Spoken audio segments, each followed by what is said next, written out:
For those of you who are coming in, these donuts are saying a celebration of having made it through this star. Thank you for still coming to the last class. All this kind of stuff. General excuse to eat something.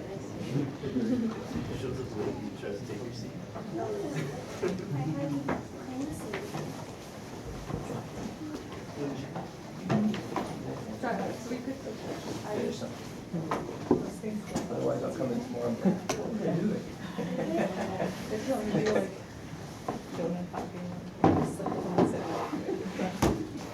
Oh, sorry. Yeah.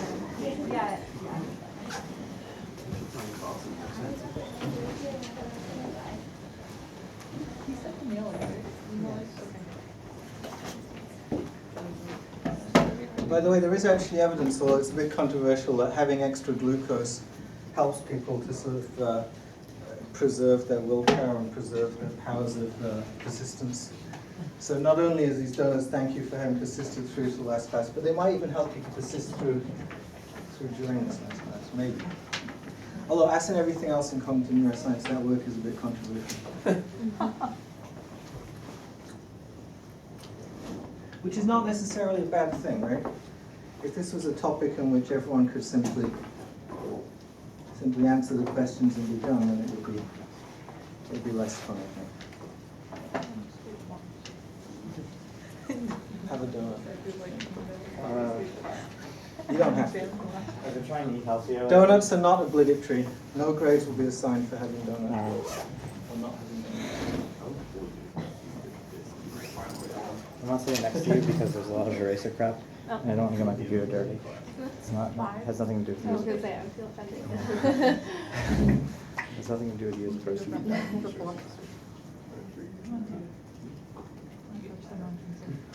Okay, so thank you everyone for making it to the last class. You know, I do think there's a few more people here than there were last week, and I didn't even tell people that donuts were coming. So that's well, actually no, 1 or 2 people knew the donuts. Anyway, but thank you. I hope it's been worth sticking through to the end. So anyway, so we're going to continue talking a little bit about application to a real-world problem. In this case, pain, which is a very real problem. And we're also and my hope is we're just going to have a bit of time just to generally sort of, chat and people to ask questions, whatever questions you've been sort of like keeping bottled up inside for the last few weeks or anything like that. But just because this is sort of inescapable. So I've chatted with a lot of you about this. This is really the most important part. Don't panic or stress out. The purpose of this class, and the purpose of any class, but certainly the purpose of this class, is to help you learn stuff. Okay? And it turns out that just by the mechanics of how things work, that universities give grades and it's important for them to give them props and blah blah blah. So my job is to try and assess to some degree have you learned stuff. But ultimately, that's much more important than getting panicked or stressed out. And it would actually be interesting to have, there's entire classes on what happens, what the role is of stress in the brain and how bad it is for your brain. And if you actually get interested in this, I recommend there's a guy called Robert Sapolsky, who there's excellent lectures by him on YouTube. He wrote a very, very good book called Why Zebras Don't Get Ulcers, which is really excellent. He's at Stanford. Anyway, don't panic or stress out. I've actually chatted with quite a lot of you about this already. If you're having difficulties, send me a mail. As we already discussed a little bit, I need to have time to look at your project, and I need to upload the grades, and there is a hard cutoff for that. It turns out that the harder cutoff is for graduating seniors. So I know some of you are graduating seniors, and due to some university mechanics that I don't fully understand, if you're a graduating senior, your grades really need to get in kind of soon. I guess it's so that the university can, like, print your degree certificate or something. So I would definitely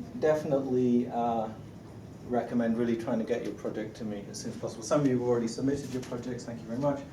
And the other part is, and this is actually, should be intellectually much easier than the project, but is kind of worth doing even if you haven't, especially if you haven't done it yet, which is, just go through your mail archive and try, and I will actually ping you, although I haven't done this yet, and say, hey, you didn't send in answers to like weeks 4 and 5. And most of you sent in all of them. Some of you still have a few more to send in, and I do highly recommend sending them in because that's part of the grade, and I think that will also just help you to sort of refresh your mind with the material.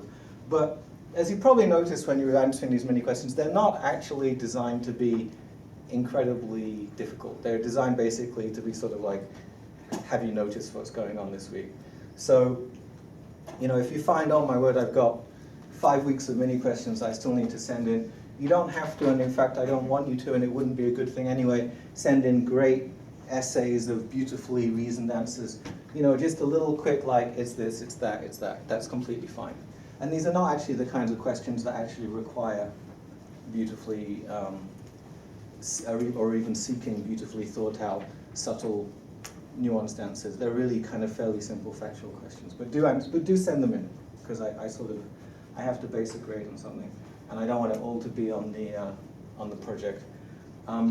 It's actually not too late for you to meet with me about your project if you want, although, well, it's kind of getting a bit late, but well, what I'm trying to say is, suppose you're like, oh my word, I meant to hand in my project tonight, and I'm really panicked and stressed out, and I don't know what to do, okay? Don't panic and stress out. You can send me a little note, and we can chat if there's a particular question. I've actually had little interactions like this with a couple of you just in the last 24 hours. I hope that they helped a little bit. Much better to just send me a little note saying, hey, can we chat, or can we email or something, than to kind of silently panic and stress out about it. Okay? And like I said, I'm absolutely not going to be sitting there with a stopwatch at midnight tonight saying like, oh, which emails are coming and which haven't. Okay? But if you are graduating senior, seriously do please try to get it in sooner, because otherwise I think that's going to cause problems with the university grade system. Okay, so that sort of is a segue to the topic that we're going to be talking about today, which is pain. Okay, and pain is, many of you, some of you are involved in medicine or will be involved in medicine, and pain is obviously just unbelievably huge, and it's an important part in all of our lives, unfortunately. But of course, like stress, actually, pain and stress are very closely related. Pain is good because if you don't have pain, there are, through some, I think, weird genetic condition, there do exist some people in the world who can't feel pain. You might think, well, those lucky people, they're not lucky at all. They break their bones, they burn themselves, they die young, it's terrible. Okay? Because they just don't notice when they've injured their body. I mean, pain is there for a reason, but in small doses. It's meant to be like a sort of sudden warning signal. Just like stress is meant to be this thing that suddenly comes when a tiger jumps out the bushes at you and helps you to run away, but isn't, and that's really good for you, that will save your life. But if it's this thing which kind of, is always there in the background, like, constantly stressing you out, that's unbelievably bad for you. Okay? So pain is kind of like that too. And of course, pain and stress are very, very strongly related. And I don't know if this is the biggest, but it's those of you who are in med school may know the answer to this, but chronic pain is right up there with one of the major sources of kind of medical problems in this country and in the world. It causes suffering, it causes lost productivity. If you want to put a dollar value on it, it causes health issues. Well, that's kind of obvious. It causes mental health issues, depression. I mean, people kill themselves from chronic pain. I mean, it's a big deal. Okay, and what's particularly nasty is that, unfortunately, it would be great, kind of, if stress would be great if it only happened when a tiger jumps out of the bushes at you, rather than when you're, kind of feeling worried about getting in your work on time, or what you're going to do next year, or all the things that we worry about. Okay. Similarly, pain is good in small doses, but when you have it going for a long time, then that can be really bad. And unfortunately, it can continue to happen even when there's no obvious physical cause for it. So, you have some injury and it heals. But there might be some internal scar tissue, or maybe some nerves or receptors, or something went wrong somewhere. And you can keep on feeling pain, even then you say, surgeon, just cut me open and take out the pain-inducing thing. And they're like, I'm really terribly sorry. We can't find any pain-inducing thing. And cutting you open is probably not going to help at all. It's probably going to make things worse. And there's actually a lot of people in this situation, and it's not a fun situation at all.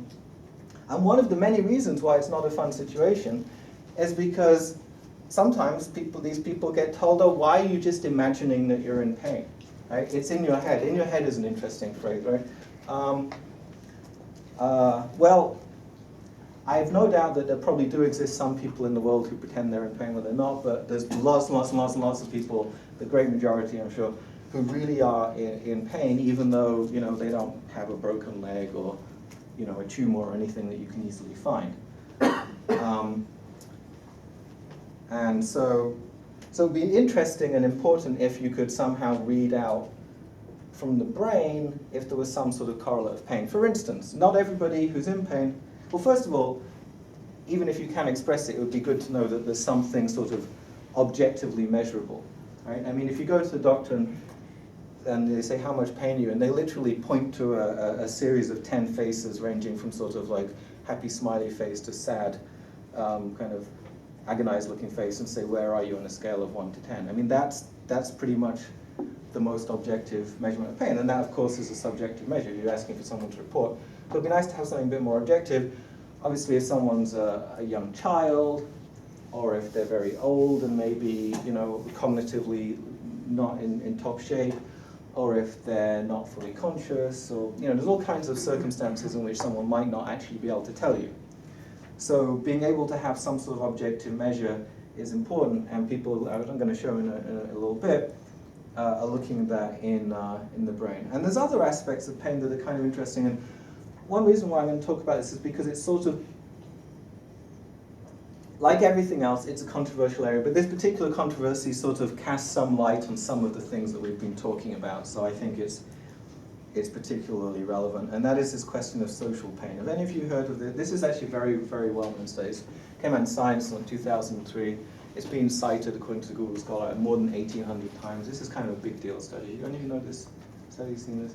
Okay, I'm going to show you a little video about this study. And it asks an interesting question, and we're going to have a little think about the logic of it and how one might sort of approach that.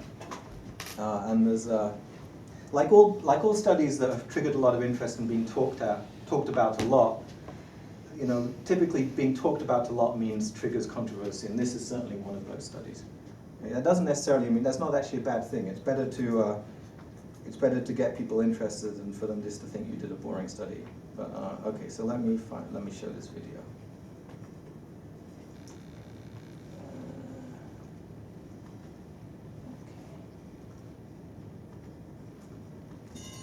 Husband and wife team Naomi Eisenberger and Matthew Lieberman have been finding out what goes on in our brains when we get rejected.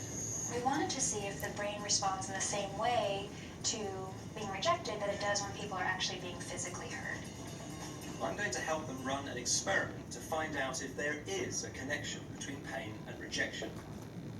First of all, we need to find out which area of the brain is activated by physical pain. And guess who's volunteered to be the guinea pig? Hey Matt, what's your torture device? This might be thought of as a modern-day thumb screw. They're UCLA. Stick your finger right over there like that. So the more we screw this up, the more it's going to cause you pain. Now that's pain. Matthew is now going to torture them in a scanner. No, that thing's made of plastic, right? I have to tell you that your brain is huge. It's taking up the entire field of view on our screen. Of course, bigger brain doesn't mean you're more Matthew's intelligent. going to rack up the pain in short bursts on Naomi's signal.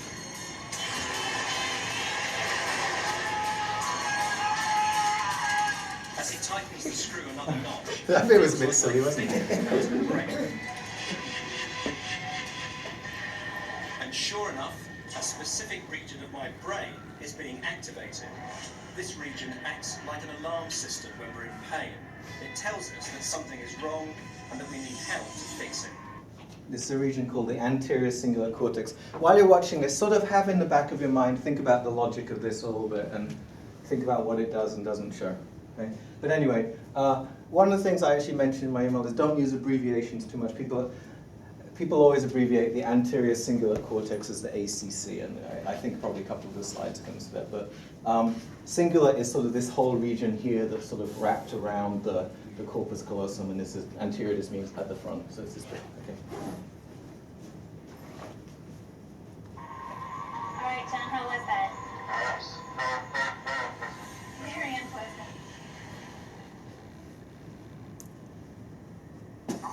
Chandler, Mary, and Geraldine are also having a brain scan, but this time the scientists aren't inflicting physical pain. So once we've got the three of you placed in the MRI machines, we're going to ask you to take part in a very simple computer game called Cyberball. And you'll be pressing a computer keyboard to pass a ball using either a left or a right direction key. Simple as that. They're going to play the computer game in the scanner, but there's something I'm keeping from them. Our three recruits think they're playing against each other, but in reality, they're playing against a computer program that's been specially designed to make them feel rejected.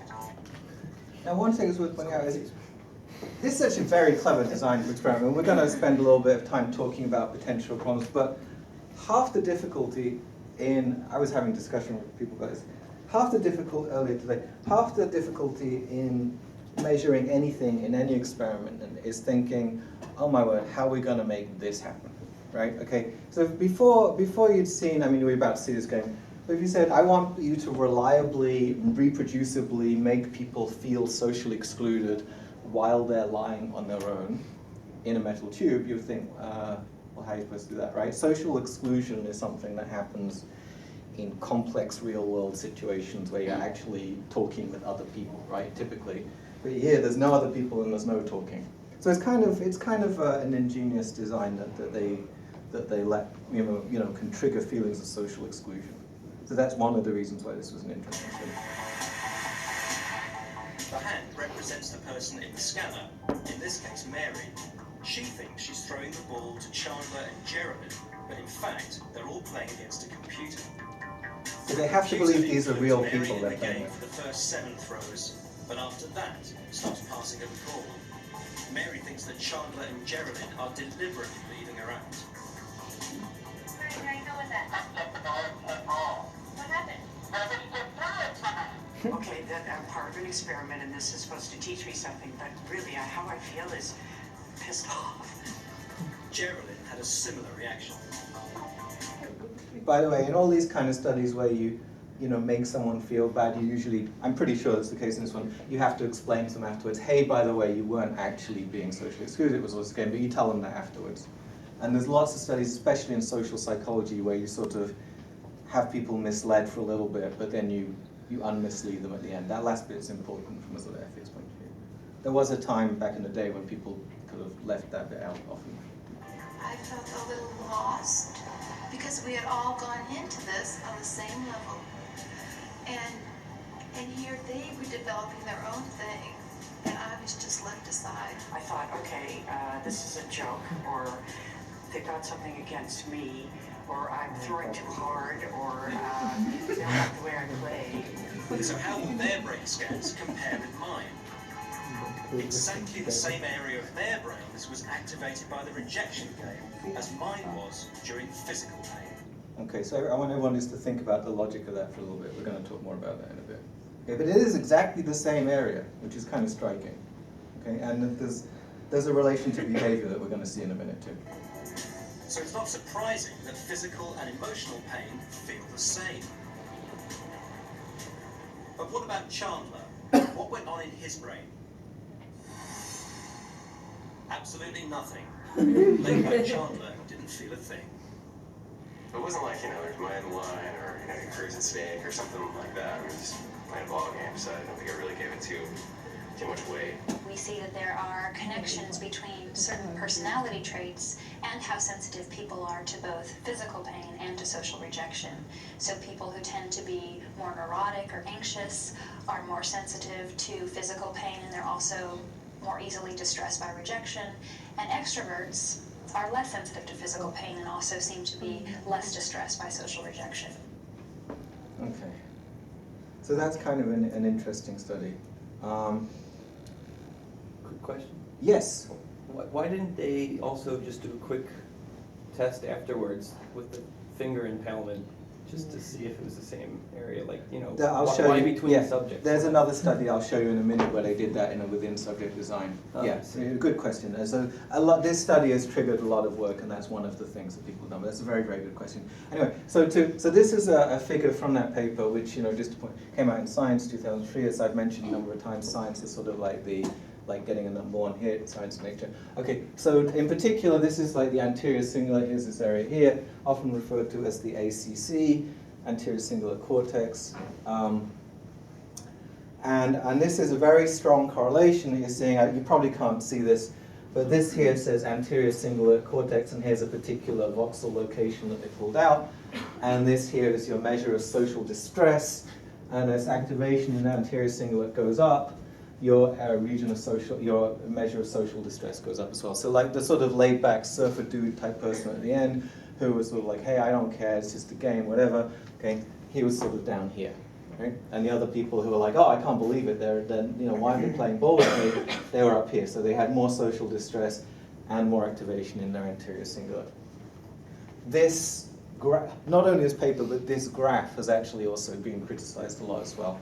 Another question, sorry. Yes, no, please. Well, I do not want people to say sorry when they have questions. I want people to say, I have a question, and yes, and I'm thereby greatly contributing to the class. Yes. Now I forget playing anything. Oh, sorry. Oh, I know. What was the level of feeling of being excluded just a self-report at the end of the study, or? Yeah, I think so. I'm not exactly sure. You'd have to look into the methods to see whether they gave that, you know, via some sort of button press while they were in the scanner, or whether they said it afterwards. My guess is they probably said it afterwards, but they might have done it in the scanner. I don't know. But anyway, people have done lots. That's a good question as well. But yeah, all of these things are self-report. Bear in mind, okay, this is all about pain. Okay? Pain is all about self-report, and that's kind of the problem, but also an intrinsic aspect of pain, right? You can't really think about pain without thinking about how it feels to people, right? Because weirdly, and this is part of the reason why it's medically so difficult, there's people who, you know, have completely smashed up bones and they're like, yeah, it kind of hurts. And there's people who, you know, have something that seems physically very small and they're in complete agony. And they're really in complete agony. They're not just sort of hamming it up. Okay, so here's another study that's sort of relevant to Adam's questions, where this is actually trying to nail in a little bit more, you know, it is really the same thing. So I'm pretty sure this was within subjects. I should check that, but I'm pretty sure that's the case. And I want you to notice the senior author in this paper is a guy called Tor Wager. We're going to see more of him in a minute. Okay, he's done some very interesting work. So they gave people within the same scan social rejection task and physical pain. These guys typically use thermal pain. You have a little sort of heat patch on your skin, and you know, it gets hot enough that it feels nastily uncomfortable, but it's not actually going to cook your skin. I think that in the New England Journal of Medicine paper we're going to talk about in a little bit, it goes between sort of around 40 degrees C and 50 degrees C. So it's not actually going to, you know, damage anybody's tissue, but it really, you don't like having this thing on you for sure. So you've got, you know, very similar levels of activation in so this area, the insula is Latin for island, and it literally is sort of an island in your brain. It's like this bit that's you've got your sort of frontal cortex, and it sort of folds over, and underneath that folded over bit, that's where your insula is. Okay, and insula is important in a lot of emotional processing, especially feelings of disgust, pain. not only negative emotion, also positive emotion, and also lots of other things too. Okay, here's your dorsal and DACC. Remember, ACC means anterior cingulate cortex, D means dorsal, which means it's kind of closer to the top of your head, like a dorsal fin on a shark. So, there really does seem to be something sort of similar-ish going on in these areas. I mean, there seems to be a bit more activation for physical pain than for social pain, which is perhaps not so surprising, because physical pain is obviously a more concrete thing. But, there's something going on here. Yeah, Megan? Well, those same areas are activated in individuals with OCD when they're primed by their triggers. So if you imagine a suitcase that's open and not clean or disorderly. So it's like any type of discomfort or emotional discomfort. Very, very, very interesting. Excellent. Okay, and we're starting to get to this sort of logical question of, okay, what does it actually mean when you have similar activation for similar tasks? Does that mean that it's the same thing going on, or what if this is an area that lots of things are, maybe related things? So that's a very, really gets right to the heart of the matter, the point you raised there. So here's something like a sort of, it's not pain, but it's more of a sort of annoyance, right? It's like, oh, I really want to shut that door if you're like OCD and you don't like open doors or something, right? Okay. So, well, you might say, well, annoyance, pain, same sort of thing. But those of you who study this, and I know some of you are writing your projects about this kind of thing, will know that and this has sort of been a theme of the class, which I hope has come across, is that these areas are involved in lots and lots of things. And that's not just these areas, but that's pretty much any brain area. Even primary sensory cortices are actually involved in more than just, in a bottom-up way, taking in the outside world. So there's a paper that actually came out recently in Trends in Cognitive Sciences. You'll notice I've been trying to pick readings from, these nice review journals, and Trends in Cognitive Sciences is really a good one. So beyond metaphor, contrasting mechanisms of social and physical pain. So here's a nice illustration of some of the controversy that very often comes up in cognitive neuroscience. And this is for a very, very common reason that we did actually talk about in one of the very early classes, but I think it's worth bringing up again. So what is wrong with the following reason? Pain activates the anterior cingulate cortex, ACC. Therefore, if the ACC is active, then someone is feeling pain. Okay. What is wrong with that reasoning? This is not a trick question, because there is something wrong with it. Yeah? It assumes the ACC only has one function. Exactly. Okay, so give me an illustration of, seeing as you're a philosophy student, give me an illustration of where a possible world in which the ACC is active but somebody is not feeling pain. When they're exercising executive control. Okay, exactly. Okay, so there's multiple things. So if the one and only thing that anterior cingulate cortex did was pain stuff, then it would in fact be a valid inference that if you see the anterior cingulate cortex, then pain stuff is going on. Right? This would be what they would call an if and only if in sort of logic. Okay, but if there's tons of stuff that the anterior cingulate is doing, one of which is pain, then it's true that pain activates the anterior cingulate cortex, but it isn't true that if you see the anterior cingulate cortex, then you're feeling pain. Just like if you say, what's a good example?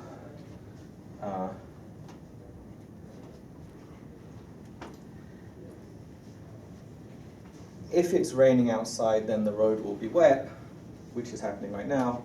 If I see that the road is wet, it doesn't mean it's raining. Somebody might have been sweeping the street, washing the street or something. That's not a particularly compelling example, but you can make up infinite number of examples of this sort. Okay? And this is actually this is one of these things that everyone in fMRI knows about, but it's kind of easy to slip into. And you might say, well, that's the stupidest logical fallacy ever. No one would ever do that. But in fact, it happens a lot. And it's actually not that stupid, because it's not, it's not the case that there's these this is a fairly compelling result, right? I mean, these are three different areas, and they're all showing this kind of thing. Okay, it's not the case that there's just one study that one person did once. They found that social and physical pain produce similar sorts of activation. Lots of people have found this independently. So there does seem to be something going on, but it doesn't. But it's very important to bear in mind that just like many other brain regions, in fact maybe all brain regions, the anterior cingulate cortex does lots of stuff, the insert does lots of stuff, so you can't necessarily just look at its activation and say there's pain. And so if you're interested in this, there's a recent review article that came about all sort of spelling that out. So here's a couple of, well, I just said this one at the top. This one is maybe more interesting, and this sort of brings us to the second study. That's actually by the same people as this. Okay. So yes, there's lots of different functions. So for instance, you might be doing some sort of self-control or performance monitoring type task. A lot of people who are interested in that stuff are very interested in the anterior cingulate cortex. In fact, actually, the studies that have been done, there's a guy called Tal Yarkoni who has a tool called Neurosynth that sort of trawls through the literature, finds keywords, finds descriptions of activations in brain, and sort of sees how they relate with each other. And the anterior cingulate cortex turns out to be one of the most commonly activated regions across all kinds of different tasks. So it really is a very highly multifunctional area. So here's maybe a slightly more interesting possibility that shows it's not just the case that people are making some sort of like simple logical error. You know, maybe maybe physical and social pain really are activating the same regions of neural tissue. I mean, also another reason why this is not a crazy idea is because, you know, when someone socially rejects you, it does kind of hurt, right? It is an aversive, unpleasant, I don't want this sort of thing, which is, you know, it feels different from pain in the sense that, you know, no one who was observing the other people throwing the ball to each other and ignoring them suddenly got confused and thought, oh no, someone just trod on my toe, right? But it does seem to be some sort of psychological similarity. So maybe they are activating the same regions of neural tissue, but maybe there's finer scale neural patterns within them that might be different. So this has obviously also been one of the sort of themes of this class, that, you know, looking at neural patterns might actually tell you stuff that you can't tell just from activation.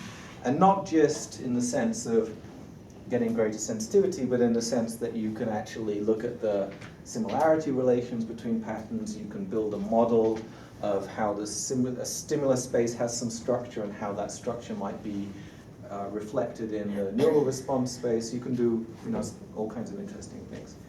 So these same people, Tor Wager and his colleagues, who are now at Colorado, did this very interesting paper that came out recently in the New England Journal of Medicine, which is sort of the Science and Nature of Medicine. That paper that we were looking at last week, the Adrian Owen one about sort of looking at communication from patients in a vegetative state, that was also New England Journal of Medicine. So anyway, so they came out with this interesting study, and this is particularly relevant to this class because it uses sort of classifier and decoding. So let me see. Hopefully I have this one up in my browser as well.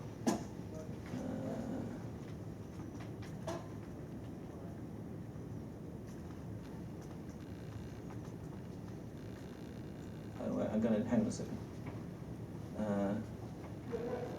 Let me just open this up. Sorry.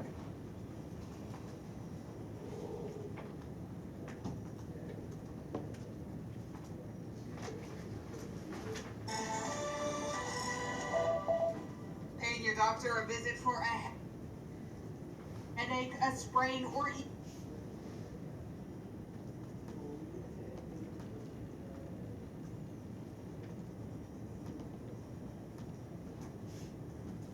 even just a scrape?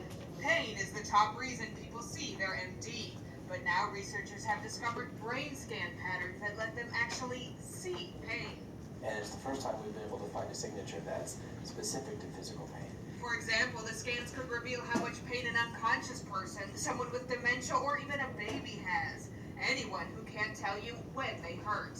But it's the first time that we've been able to observe a signature pattern that works reliably across individuals. So we can test a new individual and expect to make an accurate prediction. The research might also someday lead to better drugs, and ones that are less addictive, by revealing exactly how bad the pain is. We can start to test different kinds of treatments and ask, well, which kinds of treatments, drugs, meditation, cognitive therapy, distraction in various kinds, all of these things have been shown to reduce the pain that people report feeling. Experts say they're optimistic about the new study, saying it's a way to objectively measure what is now a very subjective experience. Nicole Brether, The Associated Press. Okay, so there's an Associated Press news article. So this is kind of an interesting study. So this was one of the readings, but I know everyone's too busy with projects right now to do readings and stuff.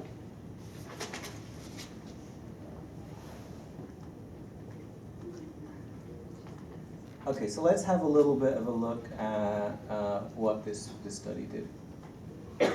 So this came out just very recently, just a few months ago in New England Journal of Medicine, and this is sort of a mini summary, but we'll look in a bit more detail.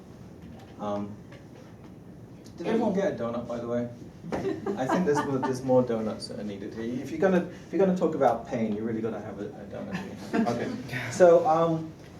So what's the goal here? Now, one thing that I've been sort of hammering on a lot about is it's nice if you can find, what's the point of doing imaging if you can find something that sort of goes beyond what you could get from behavioral ratings? But even just saying that shows a tight connection between behavior and neural activation is very valuable in itself. Okay? So this is trying to get an objective measure. So that would definitely go beyond behavioral ratings, because at the moment we don't have anything other than behavioral ratings for pain. But in order to validate it, you have to make sure, before you start trying to go beyond behavioral ratings, you better make sure that actually matches up with people's behavioral ratings. It's no good saying, yeah, we're measuring pain. It doesn't actually relate with when people say they're in pain, but we know this is pain. We know better than the people do. Okay? So that's not going to work. So, and they use thermal pain, which is a nice way you can do it in a scanner. You can sort of control the amount of pain in a very smooth, continuous way, but without actually injuring anybody. And so what they did was they trained a classifier. I'm not going to go into too much detail about the exact classifier they used, but it was a type of regression. Okay, so they're trying to fit to a smooth, continuous function, which in this case is their level of pain. And I'll show you a graph of this in a minute. And they're trying to map neural activation onto that continuous function. So it's a type of regression called lasso regression, if you're into that. Okay. And a very interesting question, this is something we've talked about a little bit, is can this generalize across people? So it's no good saying, yeah, you give me a patient and I will scan them for a few hours and I'll be able to tell you for that particular person, but maybe not for anybody else, yeah, this is their neural fingerprint of pain. I know what's going on in this person. Right? That's not the clinical situation that doctors are faced with. They're faced with, okay, we've studied this in a whole bunch of people, but now a new patient comes along and it's a kid or someone with dementia, and I can't just ask them how much pain are you in, but I would like, please, very much to be able to measure that. So I hope that your measure that you figured out on other people might actually apply to this person too. And that's a difficult thing, because especially if you're looking at neural activation patterns, specific patterns, because it requires that the patterns in one person's head have a fairly high degree of match with the patterns in someone else's head, and that may or may not be the case. So that needs to be tested.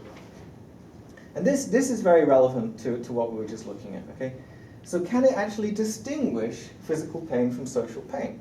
Right?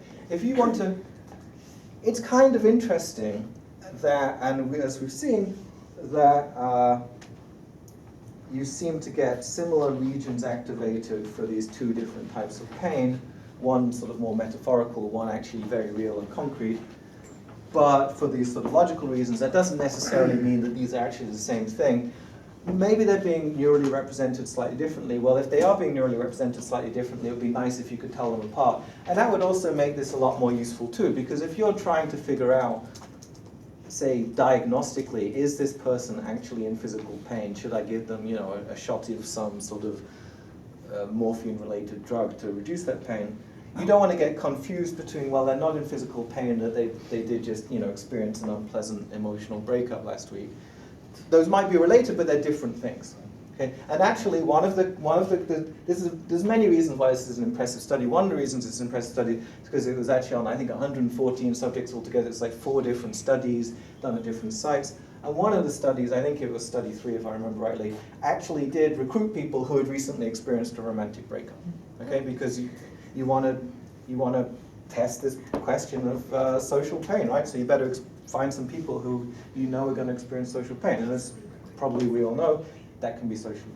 Okay, so, and then if you really want to push that this actually has clinical relevance, well, what do clinicians do when they when they encounter a patient who has pain? They give them a pain-reducing drug. They say, here, have a morphine drip, or have this, have this painkiller.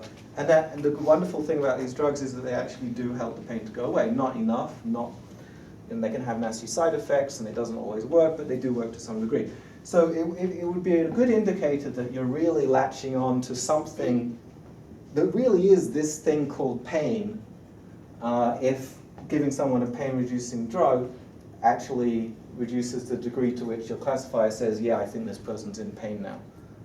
And this is a sort of general illustration of the fact that in cognitive neuroscience, we're trying to do this ridiculously difficult thing, right? We're trying to measure, much of science is trying to do this in one shape or another, but it's maybe particularly difficult when you're studying the mind, right? We're trying to measure this sort of abstract, hidden thing called people's internal experiences, right? Which, as we've discussed a little bit, for a long time psychology and behaviorism just said, yeah, those are off limits. You cannot even, you're silly if you even try to talk about these, let alone measure them, let alone do science about them.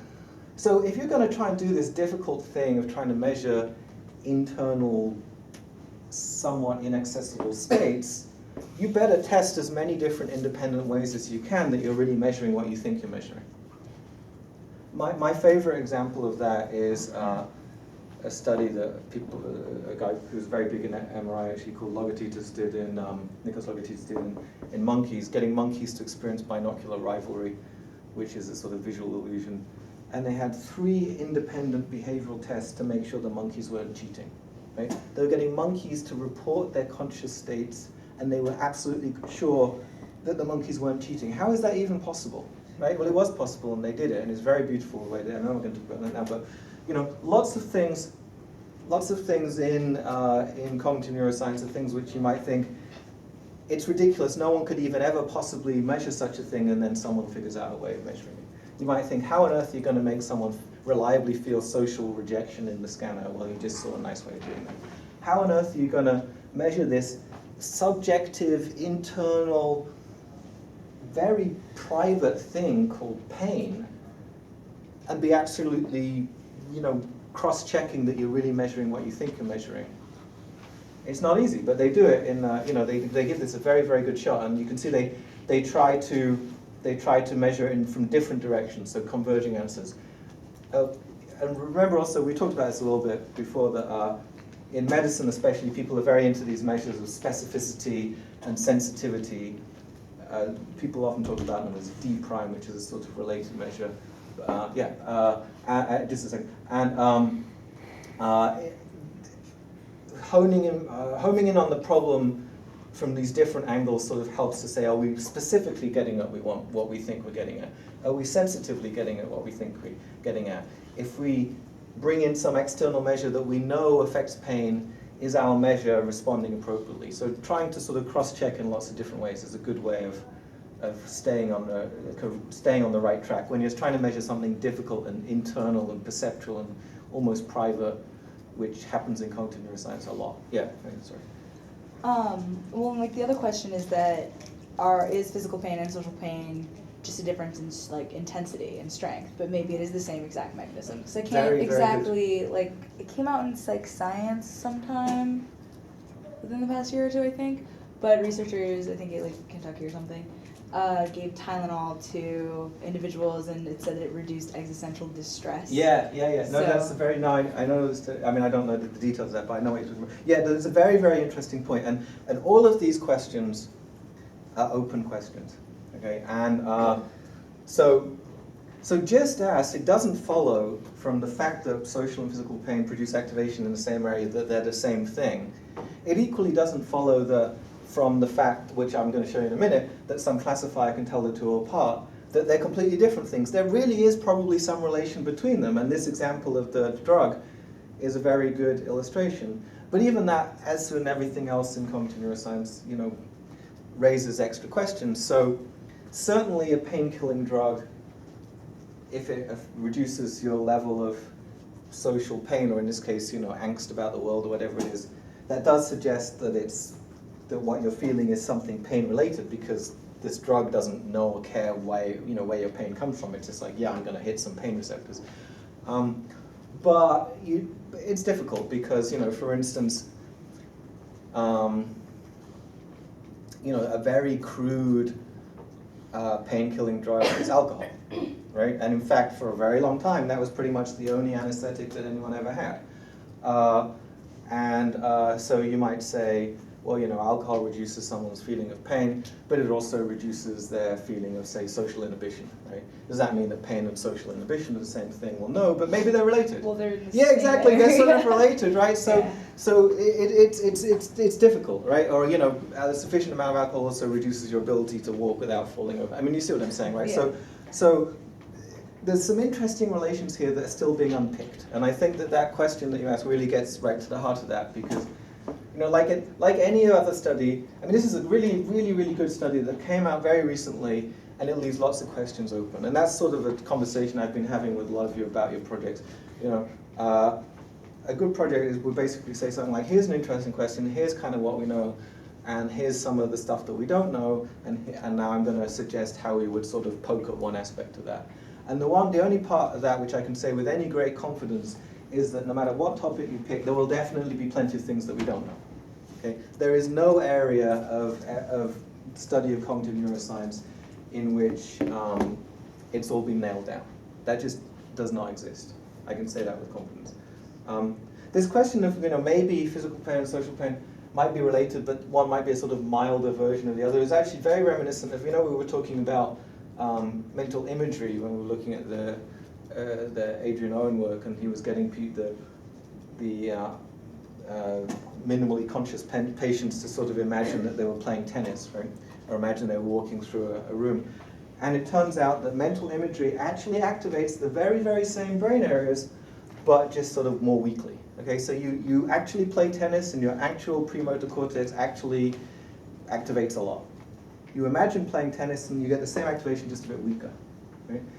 And so maybe social pain is sort of like mental imagery of physical pain. That's another known question. And that also raises all kinds of difficult questions like, well, how can your brain tell the difference between whether you're just imagining something versus whether you're actually doing it? That's kind of an important distinction. Well, wouldn't they say that that's cell specific? So once you get down to like single neurons, you can Maybe. have different populations of neurons that do different things. Maybe. And so we're going to see something that doesn't get to the level of different populations of neurons, but suggests that there might be sort of finer